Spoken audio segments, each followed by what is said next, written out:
Hip, hip, hip, hip, hip, hip, hip, hip. Retro, Retro, Retro, yeah. Retro, Retro, Retro, yeah. Retro, Retro, Retro, yeah. Retro, Retro, Retro, yeah. Ich hab zwar viel Geld, aber Fahren machen ist jetzt cooler.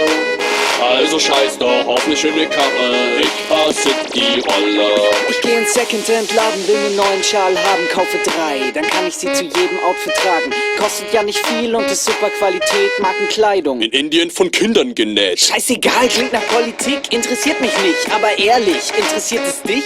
Nö. Ich will das Leben genießen und ich lebe wie im Himmel. YOLO, man lebt nur einmal, also lass ich Kohle fließen. Pimmel.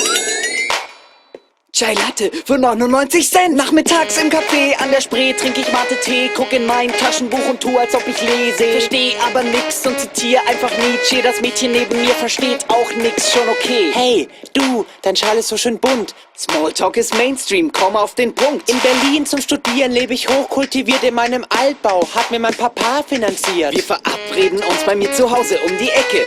Alternativer Sex, Zigarette. Ne Beziehung? Wie Mainstream, bist du verrückt? Mal ehrlich, Berlin hat uns mit Hipstern beglückt. Sie schlagen niemand auf die Fresse und sie bringen sich nicht um, sie sind nicht dumm. Okay, dumm sind sie schon irgendwie. Wir haben zwar viel Geld, aber auf Fahren machen ist jetzt cooler. Ich bin Hipster, du bist Hipster, wir sind alle Hipster. Wir haben zwar viel Geld, aber auf Fahren machen ist jetzt cooler. Ich bin Hipster, du bist Hipster, Hipster ist jetzt Mainstream.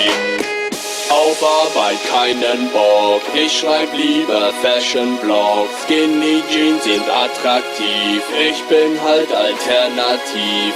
Auf Arbeit keinen Bock, ich schreib lieber Fashion-Blogs. Skinny Jeans sind attraktiv, ich bin halt alternativ. Wir haben zwar viel Geld, aber auf Fahren machen ist jetzt cooler. Ich bin Hipster, du bist Hipster, Hipster 2.0. Alter.